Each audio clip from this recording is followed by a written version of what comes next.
Aujourd'hui, dans cette vidéo, on va parler de la poussée d'Archimède. L'énoncé est introduit comme suit. Tout corps partiellement ou totalement immergé dans un fluide subit de la part de ce fluide une poussée verticale dirigée du bas vers le haut qui est égale au poids du volume du fluide déplacé et appliquée au centre du volume de la partie immergée du corps. Donc, plus particulièrement, cette force d'Archimède, de la poussée d'Archimède, elle est appliquée au centre de gravité du volume de l'objet.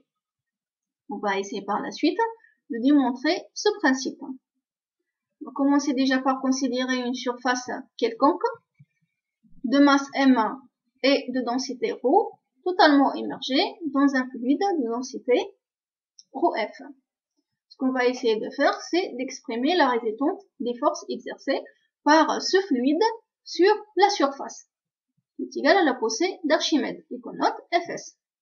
Donc, sous forme vectorielle, la force Fs, elle sera égale au double intégral sur la surface S des forces élémentaires appliquées sur la surface. Et les forces élémentaires, c'est les forces de pression.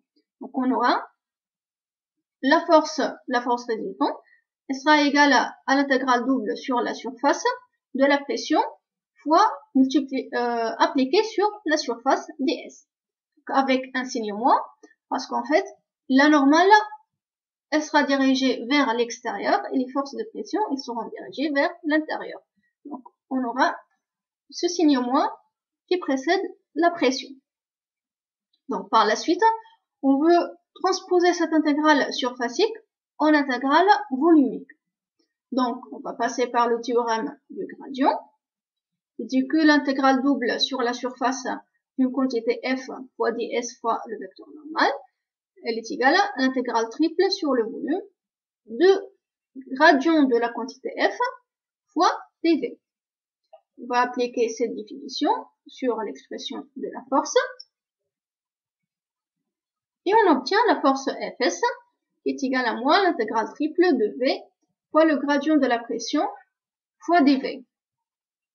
Donc pour ceux qui nous ont suivis pour les vidéos précédentes, ils vont reconnaître ce terme gradient de P parce qu'on a parlé du gradient de P dans les vidéos précédentes pour la loi de l'hydrostatique. Et donc la loi de l'hydrostatique, elle dit que le gradient de la pression est égal à la densité du fluide fois le vecteur G. On va intégrer cette expression dans l'expression de la force résultante et on obtient que la force Fs est égale à moins l'intégrale triple volumique de la densité du fluide fois G fois dV. Nous considérons un fluide incompressible et G constante. On va faire sortir les deux paramètres et on obtient finalement la force Fs qui est égale à moins la densité du fluide fois V fois le vecteur G.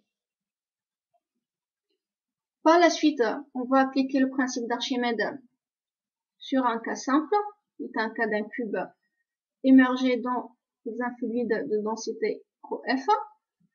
Ce cube a là le côté est égal à A et qui est soumis sur toutes les faces aux forces de pression, notez F1 jusqu'au F6 sur les différentes faces. Ce qu'on peut noter en premier, c'est que les quatre faces verticales, F3, F4, F5 et F6, elles sont identiques pour un cube. Avec ça, on a la force de pression exercée sur le même plan horizontal, elle est la même. Et donc, on obtient la norme des différentes forces, la même norme pour toutes les forces, c'est-à-dire le F3 égale à F4, égale à F5, égale à F6. Mais en termes de vecteurs, sous forme vectorielle, donc on aura plutôt les forces qui vont s'annuler 2 à 2, c'est-à-dire la force F3 qui va annuler la force F4 opposée et la force F5 qui va annuler la force F6 opposée. Et donc, il nous reste uniquement les deux forces F1 et F2 qui s'exercent sur les deux faces horizontales 1 et 2, celle du haut et celle du bas, et qui ne sont pas à la même altitude. Donc la force exercée, elle sera la somme des deux forces F1 et F2. Ces deux forces, elles s'expriment comme suit. Donc F1 égale à moins la pression P1 fois A carré fois le vecteur Z, avec un signe moins parce que la force F1 elle est orientée du haut vers le bas et le vecteur Z elle est orienté du bas vers le haut. La force F2 elle est orientée dans le même sens que l'axe Z et elle est égale à la pression P2 fois A carré fois EZ. Donc la force F elle sera égale à P2 moins P1 fois A carré fois EZ. Et cette fois-ci, on va revenir à la loi de l'hydrostatique qui nous permet d'exprimer cette différence de pression exercée entre deux points A et B qui ne sont pas à la même altitude. Et donc, la loi de l'hydrostatique, elle dit que pour une force de pression appliquée en deux points A et B avec des altitudes différentes, la différence de pression PB moins PA, elle est égale à moins ρ fois G fois la différence d'altitude ZB moins ZA. Si on applique cette formule à nos pressions 1 et 2, et donc on aura P2 moins P1 qui est égal à moins la densité du fluide fois G fois Z2 moins Z1 qui est négatif. Et donc, on aura la force F qui est égale à moins ρF fois G fois Z2 moins Z1 fois A carré fois Z. Et donc finalement, en considérant que la différence d'altitude qui est égale à A, on aura notre force d'Archimède qui est égale à ρF fois G fois A carré multiplié par EZ qui est égal à encore à ρF fois G, le A au cube, c'est le volume multiplié par EZ.